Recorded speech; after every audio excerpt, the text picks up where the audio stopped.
On Thanksgiving, my daughter called me a burden. This holiday's for family, not caretaking, she said, so I sold the house she was living in. I quietly signed the papers and left her the goodbye note. Thanksgiving morning smelled like cinnamon and regret. I was in the kitchen, sleeves rolled up, hands deep in a mixing bowl of pecan filling, trying to salvage a pie crust that Angela had half-baked and then abandoned on the counter. She was never much of a cook, always too rushed, too distracted, too irritated, but it used to be endearing when she was a teenager. Now it just made the kitchen feel colder. I had just poured the filling into the crust when she stormed in, her heels clicking like judgment. She didn't look at me, just reached for the knife block and yanked the carving knife from its slot with a sharp metallic hiss. Then she turned toward me. "Jesus, Mom," she snapped. "You're like a mold in this house, quiet, useless, and slowly spreading guilt. This holiday's for family, not your guilt trips." I froze.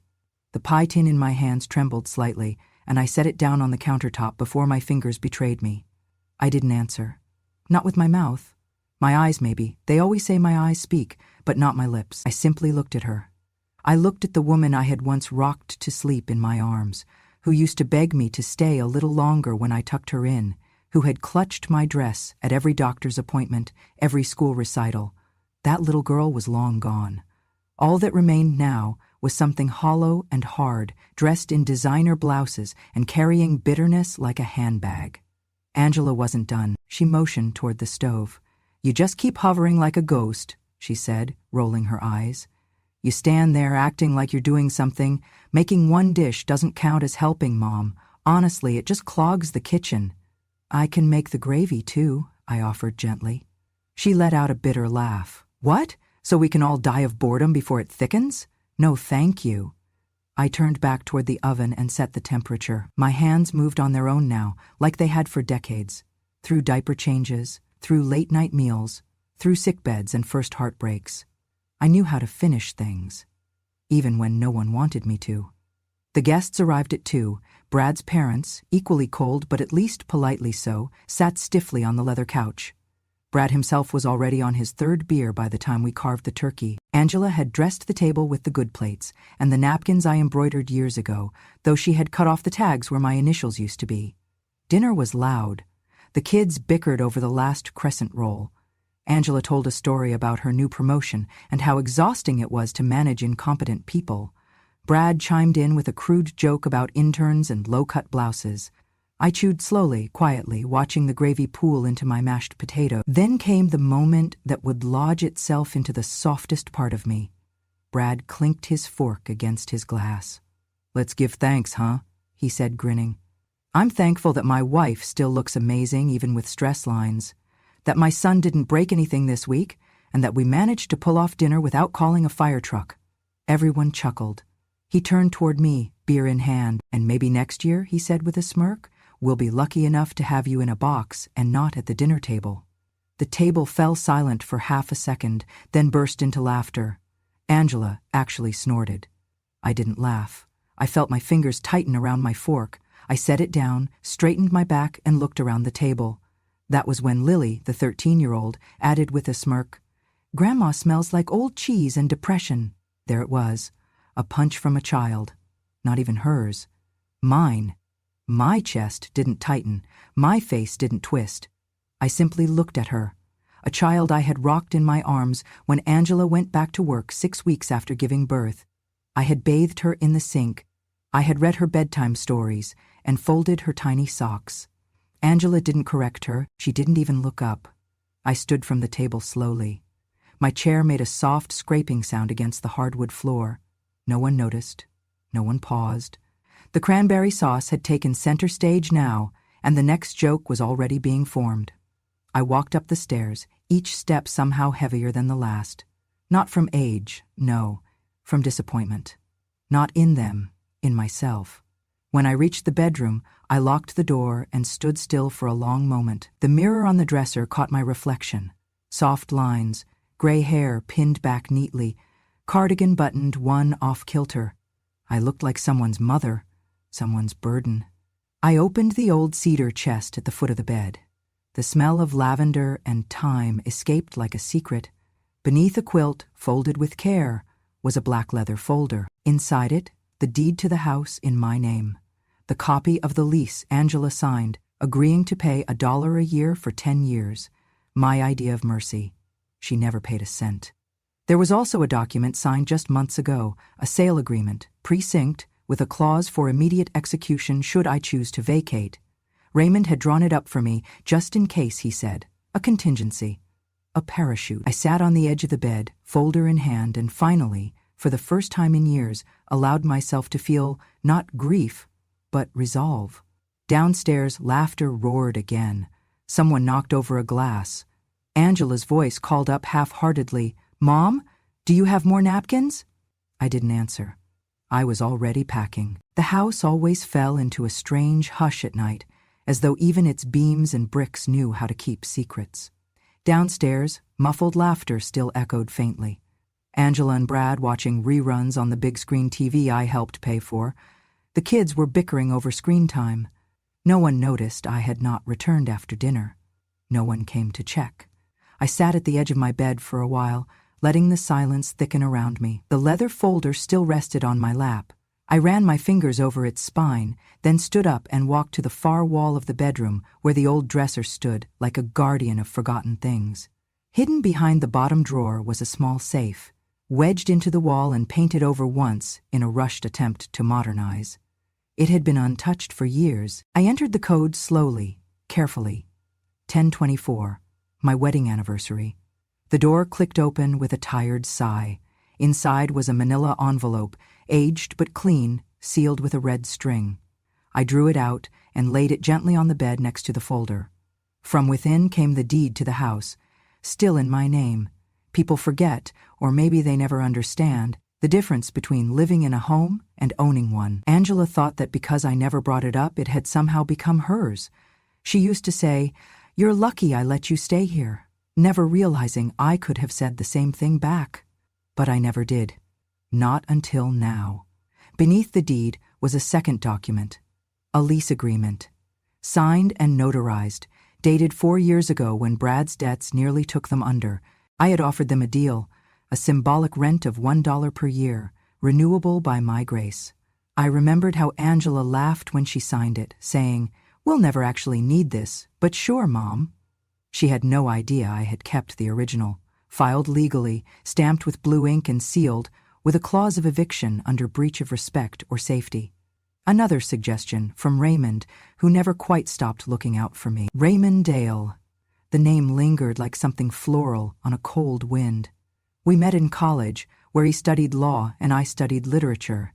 He was the first man to ever say, "I made silence feel beautiful." We had plans. Big ones.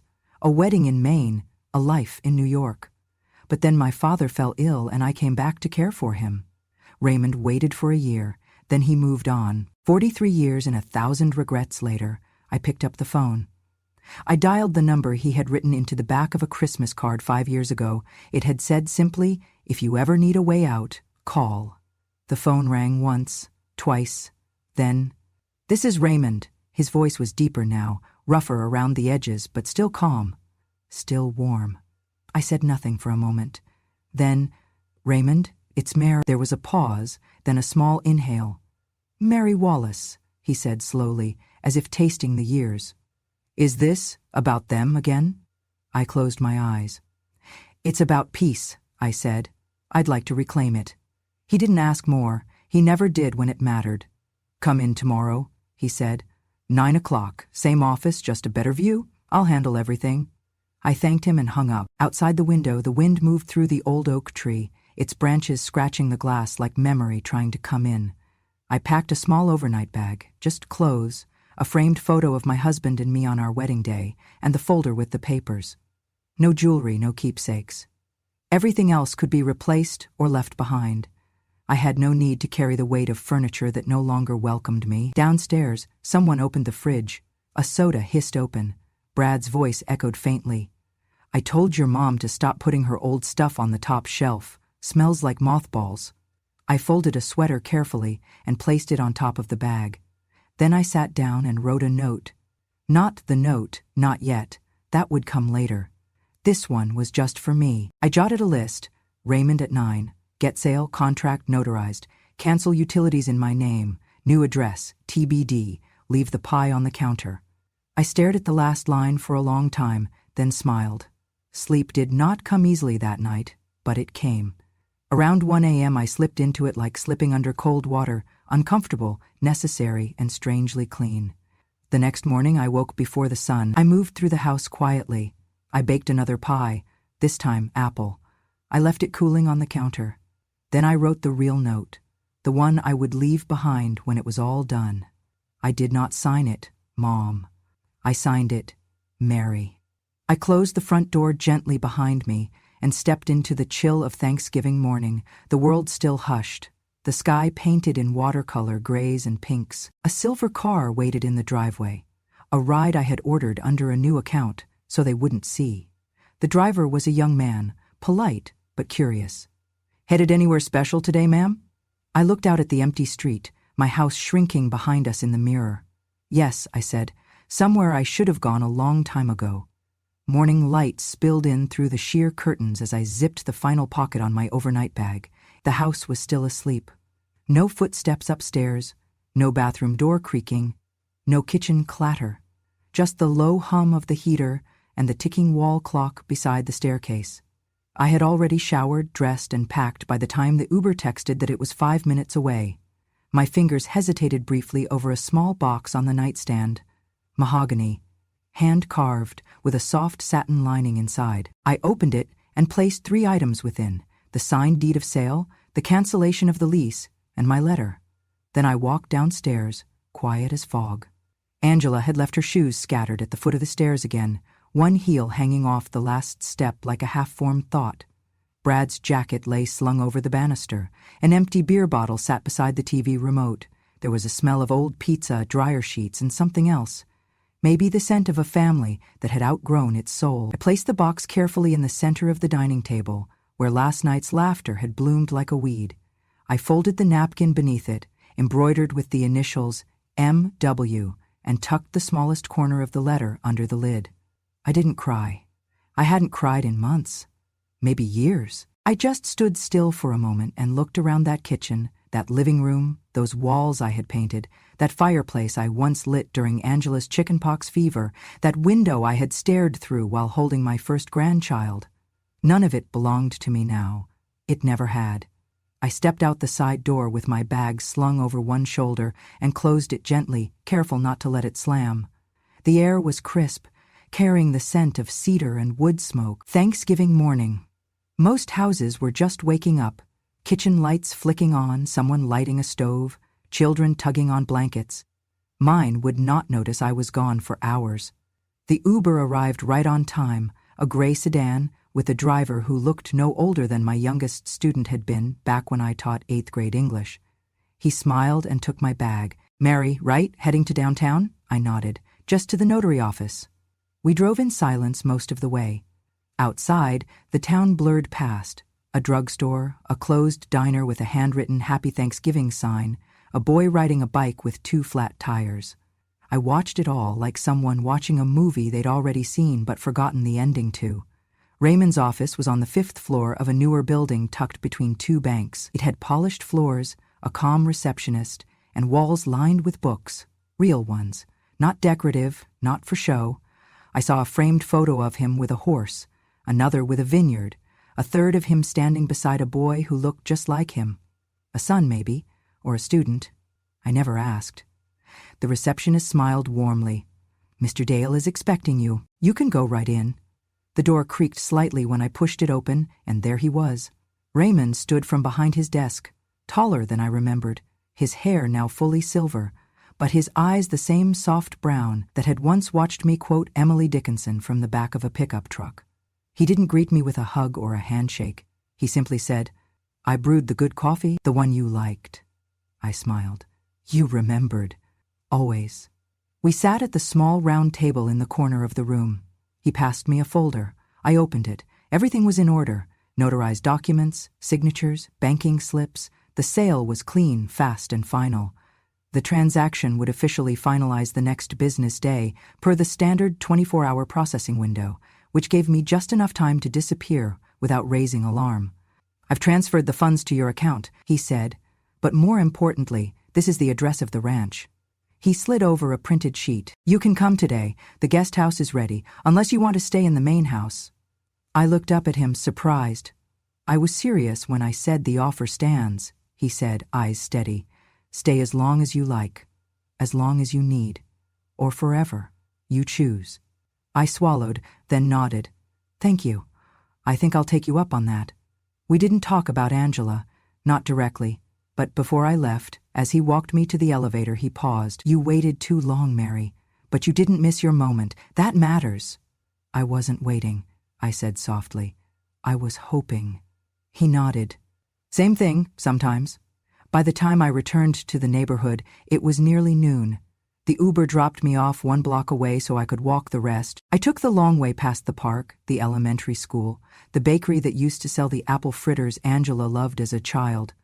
The street was quiet now, most cars parked, most curtains drawn back. As I approached the house, no, their house, I felt no pain, no nostalgia, just clarity. I slipped the key from my coat pocket and placed it inside the mailbox. I stepped back, looked up at the windows where I had once taped up paper snowflakes and birthday banners, then turned away for the last time. Inside the house, eventually, Angela would wake up to the smell of pie but no footsteps. She would find the box on the table, open it, read, "Happy Thanksgiving. You said this house wasn't mine. Now it's not yours either. Mary." And maybe, just maybe, she would understand what it felt like to be invisible, to be needed but never wanted, to be there but never truly seen. But by then I'd be long gone, toward peace, toward horses and grapes, and maybe, if life was kind this time, toward someone who remembered how I liked my coffee. Angela's scream echoed through the house like an alarm going off in a cathedral. It happened around 11:30 a.m., just after she'd finished her second cup of coffee and wandered into the dining room looking for the leftover pie. Instead, she found the box. Brad heard her before he saw her, heard the sharp shatter of glass, the thud of her fist on the table, the sound of a chair thrown sideways. He came in groggy, rubbing his temple from last night's beer, only to find his wife, red-faced, clutching a piece of paper in one hand, her mouth twisted into a snarl. "She sold the goddamn house!" Angela shrieked. "She sold it to some old boyfriend and ran off like some kind of dramatic princess." Brad blinked. "Wait, what?" Angela shoved the documents into his chest. "Read it. Read every last word. She signed it. It's done. We're out. We're homeless." He skimmed the paperwork, confused but quiet. It was all legal, stamped, notarized, and most damning of all, dated 2 weeks ago. Angela began pacing. That old witch. She tricked us, pretended to be this sweet, senile, baking grandma when she was planning this the whole time. She's not even confused. She's evil. She grabbed her phone from the counter and dialed. Brad just watched as she put the phone on speaker. "Hi, Mr. Colton. It's Angela Carson." "Yes, I need urgent legal representation. My mother. She's in mental decline. She signed away the house under what I believe is manipulation and confusion. She was not of sound mind. I think she's being financially abused by someone, maybe an old boyfriend. Yes, elder abuse. We need to challenge the sale and freeze the transfer of ownership immediately." Brad frowned but said nothing. Angela continued, piling lie on lie like bricks in a wall. "She didn't even remember my birthday this year. She confuses the kids' names. She thinks the year is 2014 sometimes. No, she doesn't have dementia, but she has episodes. It's documented. I can get a neighbor to confirm. And she left us with no housing. It's negligence. It's theft." The call ended. Angela dropped the phone on the counter, chest heaving. Brad picked it up and read the last call log, a 16-minute conversation with a law firm she used once in a custody dispute with her ex. Then she texted someone quickly. He caught a glimpse of the name Marla, her best friend since high school. Her message read, "If the courts don't fix it, maybe stairs will." Brad froze. Angela didn't notice. She tossed the phone aside and began throwing cookbooks into a trash bag. She thinks this is some kind of lesson? That she can humiliate me and ride off into the Truxas sunset with a lawyer and a bottle of red wine? Brad stared at the phone, rereading the message. His heart beat slower, louder. He sat down. "You know," he said finally, "I never asked how this house got paid for." Angela looked up. What? The down payment, the remodel, the new kitchen, that came from your mom, didn't it? Angela rolled her eyes. She offered. What, you're on her side now? Brad's voice was low. No, I'm just remembering. She helped us after my back surgery, paid 3 months of mortgage when I lost my job, bought Lily's braces, covered the electric when we couldn't. And you? You call her fungus. Angela's expression hardened. Don't start this now. But Brad wasn't done. You told her she smelled like old books. You laughed when the kids mocked her. And now you're texting your friend with what? Thinly veiled murder plots? Angela's jaw clenched. It was a joke. Was it? Brad stood up. He wasn't yelling, not yet, but something had shifted in the room. The air felt heavier. You ever think maybe she got tired of being the doormat? That maybe she left because it's the only thing she could still control? Angela stormed toward him. We needed that house. No, Brad said, his voice suddenly firmer than she'd heard in years. You needed her to stay small, so you could feel big. She slapped the counter. So what, you're defending her now? She abandoned us. Brad shook his head slowly. No, Angela, she finally stopped being your hostage. For the first time in hours, Angela had no reply. She just stood there, breathing hard, staring at him like he was someone she no longer recognized. Brad picked up her phone, took a screenshot of the message to Marla, then slipped the phone into his pocket. What are you doing? She asked. I'm going to the sheriff's office, he said simply. You need help, but not the kind a court can give you. I'm not going to be part of this anymore. Angela's mouth fell open. You would turn on me? I would protect the woman who protected us when no one else would. He walked to the door. Tell the kids I'll call them tomorrow, and tell your lawyer good luck explaining this message to a judge. He closed the door behind him without slamming it, just a soft click, barely louder than a whisper. Angela stood alone in the middle of the kitchen, trembling. The walls around her, the ones she thought she owned, suddenly felt unfamiliar. She picked up the letter again. Read it. Happy Thanksgiving. You said this house wasn't mine. Now it's not yours either. And for the first time in her adult life, Angela Carson realized what true loneliness felt like. Not absence, but consequence. Brad stood in the parking lot outside the sheriff's office, the cool November wind cutting through his jacket. The phone felt heavy in his hand. He'd replayed the voicemail twice already, the text message even more times. Angela's voice, casual and venomous, now lived in his memory in a way he could never scrub out. He took a deep breath, then walked inside. It hadn't been an easy decision. For years he had turned a blind eye, letting sarcasm pass for parenting and cruelty hide behind tradition. But something had shifted. He had seen too much for too long, and silence now would be its own kind of guilt. The officer at the front desk looked up as he approached. Can I help you? Yes, Brad said. I'd like to report a potential premeditated assault and possibly elder abuse. I have evidence. It started there. Brad gave a full statement. He played the voicemail of Angela's call to Marla, where she said plainly, if the courts don't fix it, maybe Stairs will. He handed over screenshots of her texts, including one that read, she's ancient, Brad won't stop her, and one accident would solve everything. And he handed over something else, Angela's past emails to her lawyer, which he'd found on the shared laptop. In them, she crafted a narrative that Mary was mentally declining, referenced false medical claims, and even attached photos of old pill bottles she planned to plant in Mary's room to strengthen her case. She's setting her up, Brad had told the detective, and if she doesn't win in court, she'll try to win by force. The next morning, a formal petition was filed with the local court. Judge Miriam Rusk, a stern woman known for her zero tolerance toward elder exploitation, reviewed the submission. Given the potential for harm and the clear, documented evidence, she called an emergency hearing. Mary sat quietly beside Raymond in the courtroom 3 days later. The walls were tall and white, the lighting clean and clinical. She wore a dark blue coat, her hair tied neatly back. Her hands were folded in her lap, trembling only slightly. Angela sat at the defendant's table, dressed in a blazer too tight for humility. Her hair was straightened, her makeup flawless, but her eyes darted, flicked, trembled. Brad sat behind Mary, staring ahead. His jaw clenched every time Angela glanced his way. Judge Rusk called the hearing to order. The prosecution presented first. Raymond rose slowly, confidently, holding a file thick with printed pages, digital transcripts, and notarized documents. "Your Honor," he began, "this is not a dispute over property. This is a pattern of psychological manipulation, financial exploitation, and, most disturbingly, intent to commit physical harm toward an elderly woman. My client, Mrs. Mary Wallace, has not only been vilified and used by her daughter for years, but was nearly the victim of a calculated act of violence."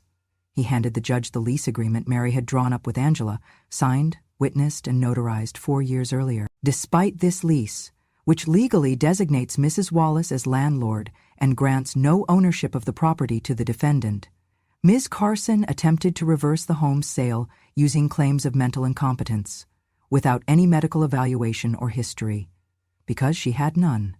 He then submitted the sale contract to Raymond, dated, signed, and transferred legally with all rights. Then came the text messages, the voicemails, the emails. He even played the audio aloud in the courtroom.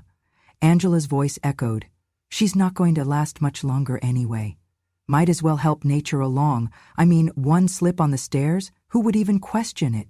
The room fell into stunned silence. Angela turned pale.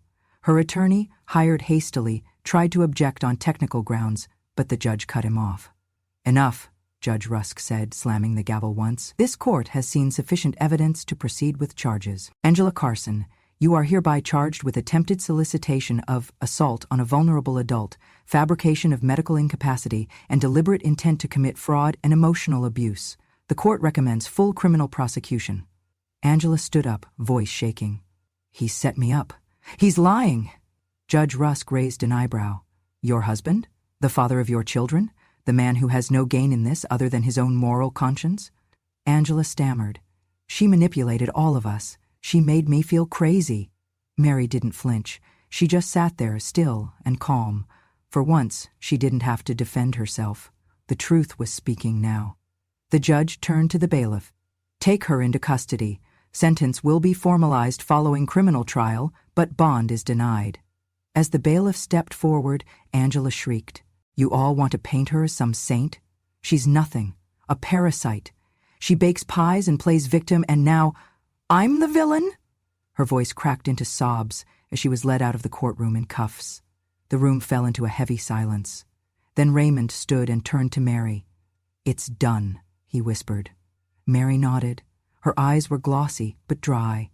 As they turned to leave, Brad stood up. He walked around the benches, past the guard, and stopped in front of Mary. Everyone paused. Brad took off his hat. He looked older than he had just weeks ago, but there was a steadiness in him now, a man who had made a choice. "I let it happen," he said. "All these years. I watched her tear into you. I laughed at the jokes. I let the kids do it too. And you never hit back. You just made dinner." Mary looked at him without resentment, only patience. Brad stepped forward. "You gave me shelter. She gave me shame. I choose you." Then, quietly, he knelt just for a moment and kissed her hand. It was the kind of apology that doesn't need permission to be received. Mary simply whispered, "Thank you, Brad." And in her voice, there was something that sounded almost like closure. The courtroom was still as they left, the heels of Mary's shoes tapping gently on the floor like punctuation on a chapter that had taken a lifetime to write. The hill country wasn't just quiet, it was healing, the kind of stillness that didn't feel empty, but deliberate, purposeful. The way the wind moved through the tall grass, the way the sun touched the tops of the sycamore trees at dawn, it all spoke a language I hadn't heard in years, a language that said, "You're safe now." Raymond's ranch was tucked away down a gravel road, about 45 minutes from the nearest town. Horses roamed the fields, slow and free. Vines curled along the fences, their purple grapes swelling in the late fall sun. The ranch house itself was modest but warm, its stone foundation old and proud, its porch wide and welcoming. He gave me the guest house out back, 1 bedroom, a writing desk by the window, a clawfoot tub that creaked when the wind changed, and a porch swing that swayed even when I wasn't in it. At first, I thought I'd just stay for a week or 2. Then I found myself planting rosemary in the side garden, then repainting the shutters, then helping him reorganize the barn.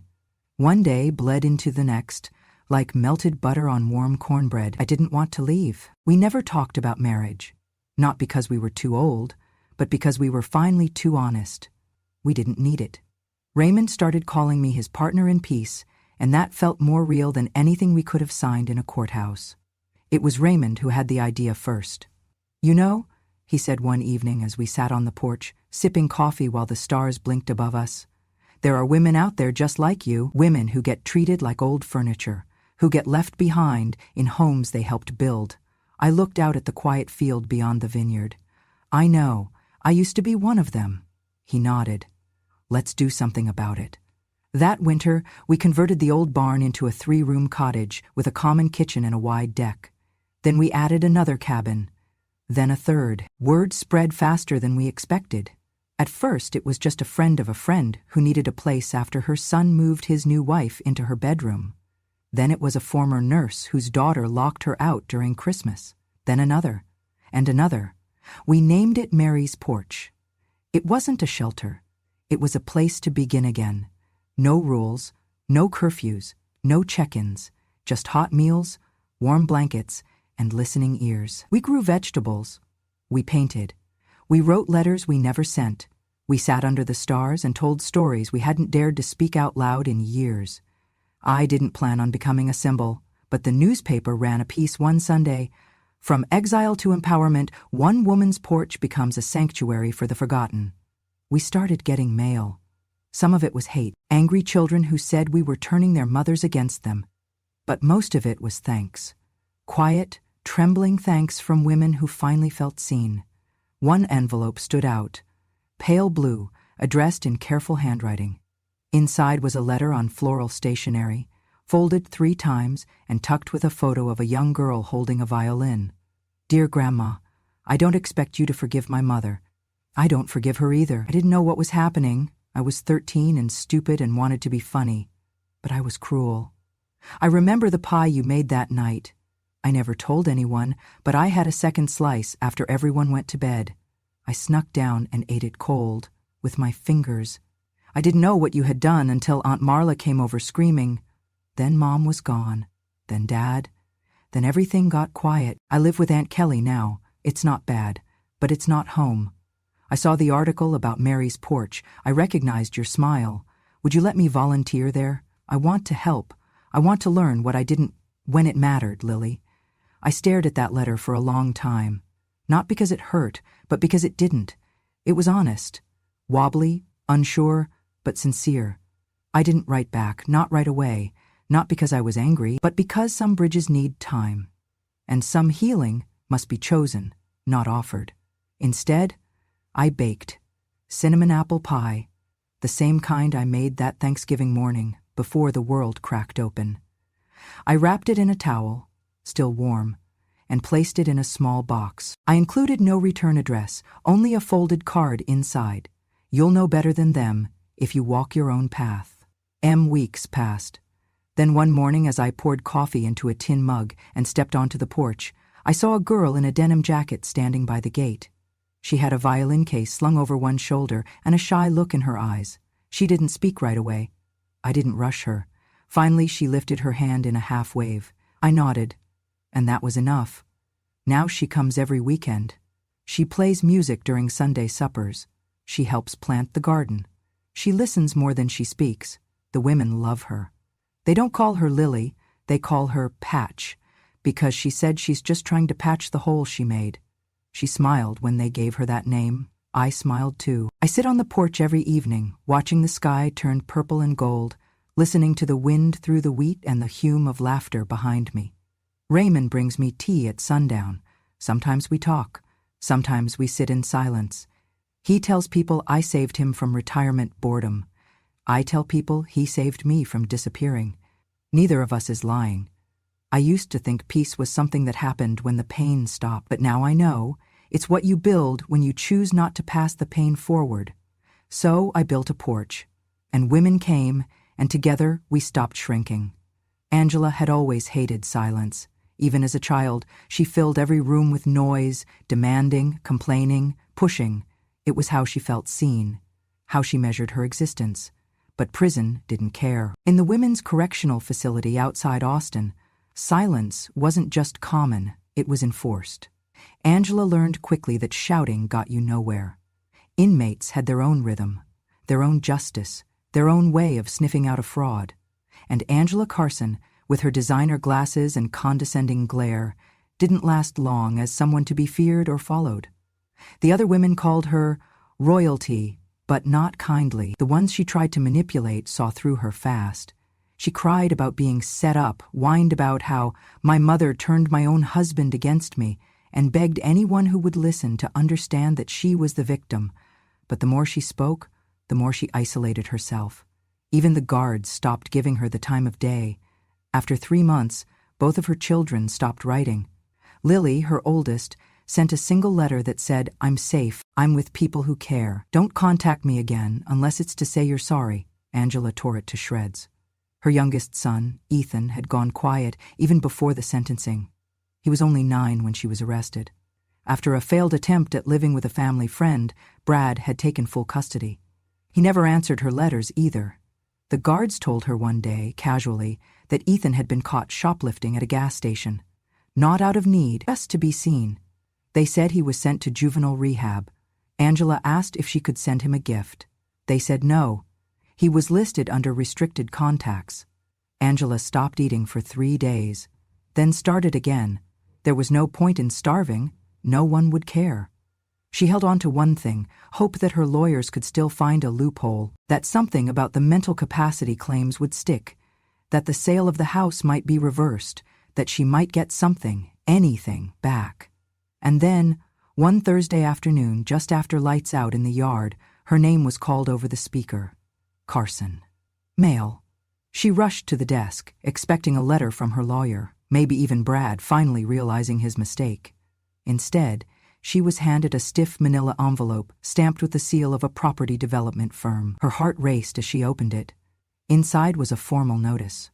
Miss Angela Carson, we are writing to inform you that the property located at 218 Sycamore Lane has officially been repurposed under the guidance of Mary's Porch Foundation and Hill Country Legal Trust.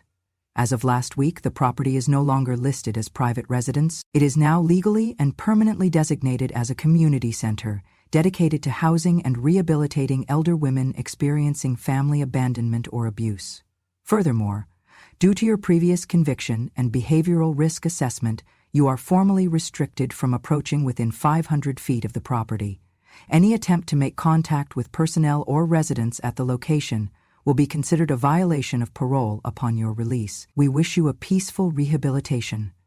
Angela read it 3 times, lips trembling, vision swimming. She laughed once, short, bitter, a dry bark that startled the woman in the bunk across from hers.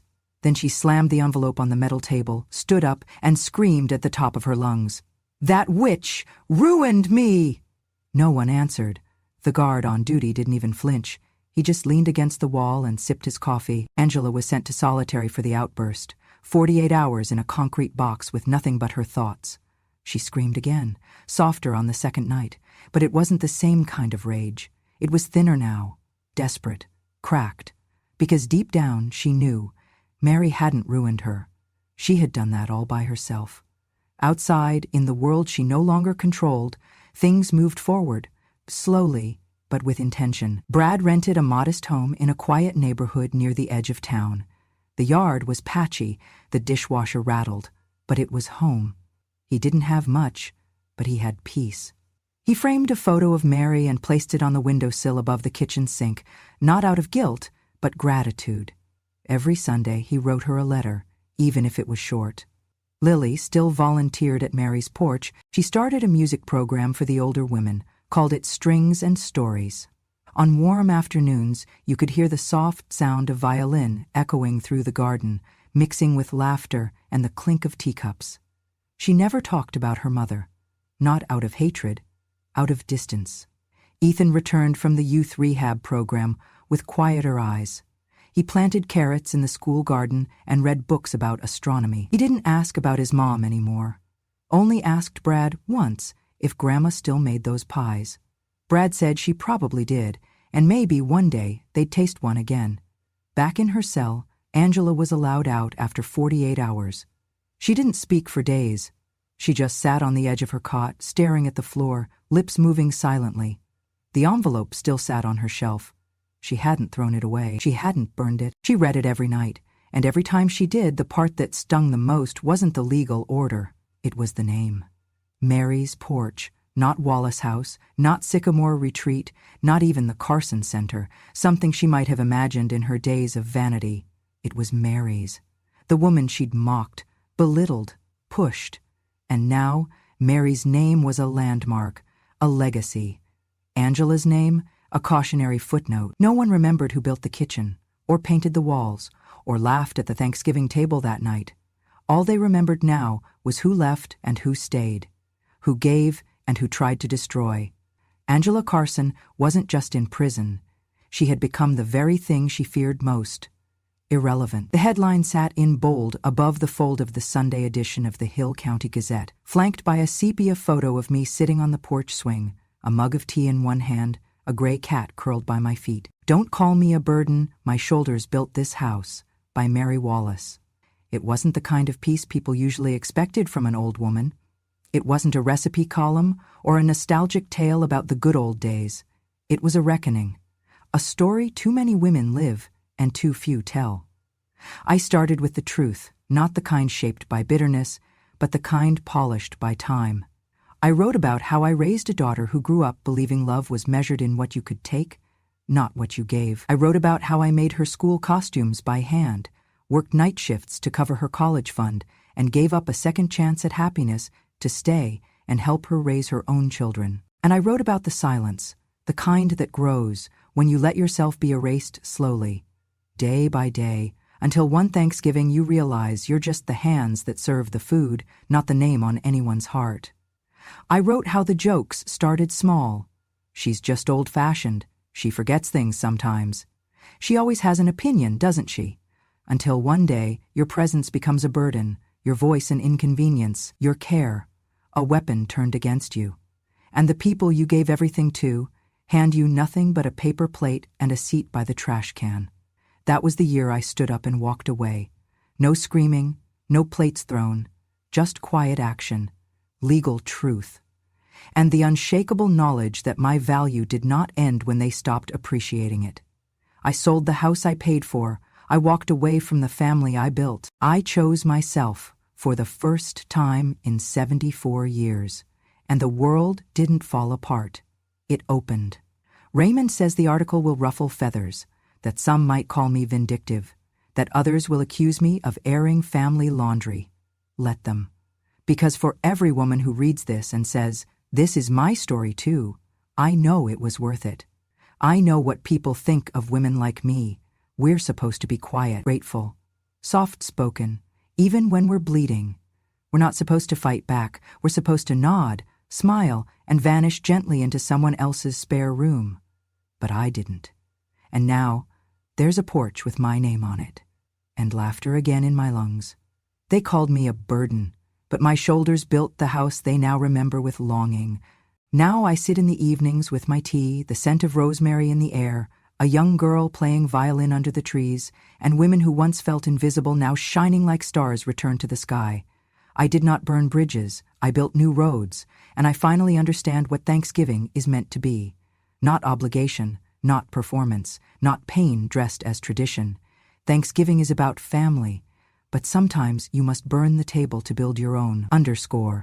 Thank you for listening to Mary's story, a journey of heartbreak, strength, and quiet triumph. If you've ever felt like you were pushed aside, silenced, or treated like a burden by the very people you once carried through life, know this: you are not alone. You are not weak for loving too much. You are not forgotten because you chose to give. And your story matters, now more than ever. Here on Grandma True Stories, we honor the voices that were once whispered and now deserve to be heard loud and clear. If Mary's story moved you, inspired you, or reminded you of someone you love, click that subscribe button and join our growing community. Every week, we bring you true stories of resilience, justice, and long overdue redemption from the women who were never meant to fade away. Because sometimes the quietest voices carry the deepest truths. And sometimes you have to burn the table to build your own. Welcome to Grandma, True Stories, where the past speaks and the world listens.